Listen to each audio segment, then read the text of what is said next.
The DTI Summer Quest Chapter 1 has finally arrived, and I am so behind schedule because I had just gotten back from my mini summer trip. Anyways, hi lovelies! So for today's video, we are going to do both endings in Chapter 1. I'm sure everyone has done the quest at this point, but I'm still going to do this video as a walkthrough or a memory lane if you will, because we all know DTI quests don't last forever. So without further ado, let's get on with the video. So we are gonna do investigate the music first, and I'm doing it all alone because it's actually quite easy to do. I managed to do the quest last Saturday with my girlies, Kate, Helen, Groot, and Maurice, but I was having such a hard time on my phone because it was just so laggy and buggy, and my hotel Wi-Fi wasn't great.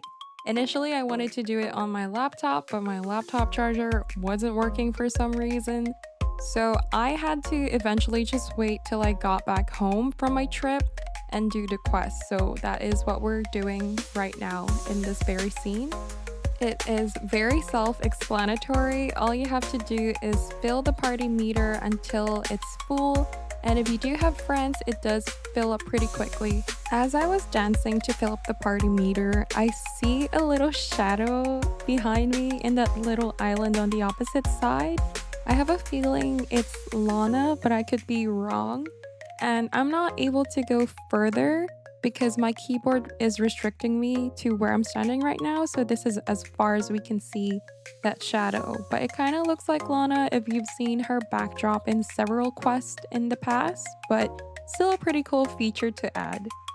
So I fast forward the part where I've filled up the party meter, and now we get to enjoy the party so you can just dance around, walk around, spin around the dance floor, and this is the cutscene where you will be serving up smoothies to the coconut people. And just take a look at how pretty the scene is with the flashing lights and stuff like that. So let's take their order and make their drinks. It's actually not too difficult, and do remember that I am alone and I don't have anyone with me. You just have to be really quick because there's a 45-second time limit per coconut people.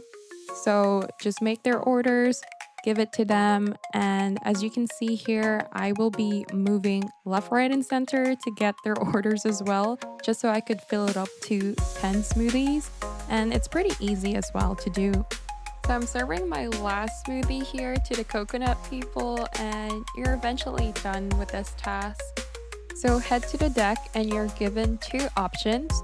I highly recommend you to click search for treasure instead of just keep sailing, because if you click on just keep sailing, you're gonna end up in the fog quest and all your efforts for the music one will be gone and you won't be able to get the top or the reward item. You just have to investigate the wreckage by completing this obby, and it's actually not too difficult because it has checkpoints around, as you can see from the video. I think the most difficult obby I've ever done for a DTI quest is the Winter Quest Chapter 1. If you guys remembered the candy cane obby, that was truly something else because if you messed up, you have to like start from the beginning. Unlike this one that has checkpoints, which is a lifesaver by the way. We are almost there and we're about to reach the treasure. So there's not really much of a difference if you choose between the harp or the ocarina, but I'm just gonna choose the harp in this case.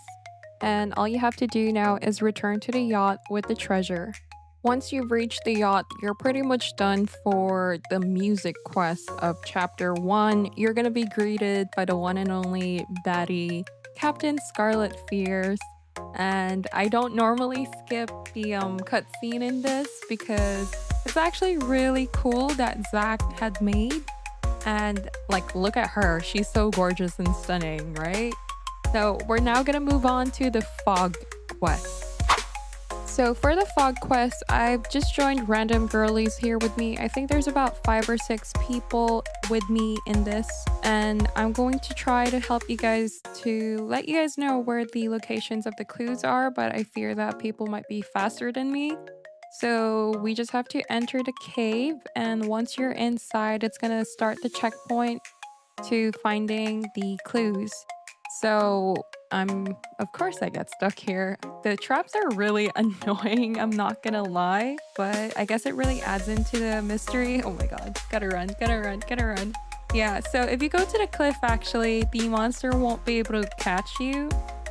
But if your screen starts blinking, then they're somewhat near you. So I found a clue here, and there should be right over there. I can see it as well, up in this tree. So we're gonna grab that, and we're gonna grab this one as well. So the locations of the clues are different. They can be in the same one as you've seen in different content creator videos, but I think it really depends on the game as well because I noticed they're not all the same.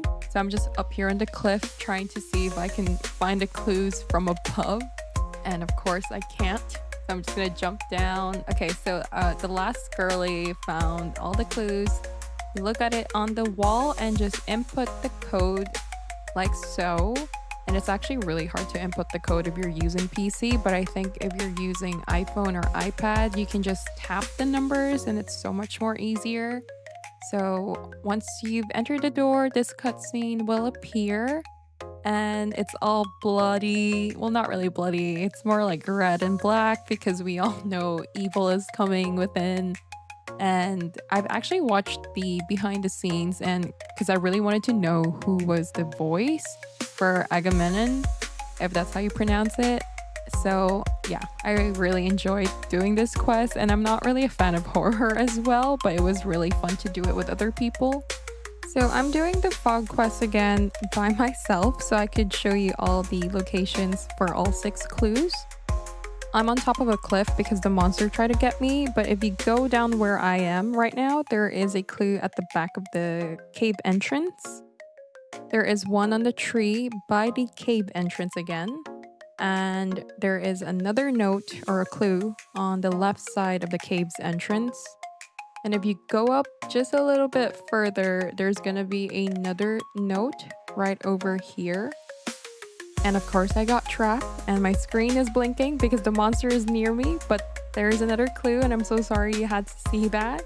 And it's actually a good thing that I died because I found the last clue, which is close to the yacht. So there you have it. That's all the 6 clue locations for this quest.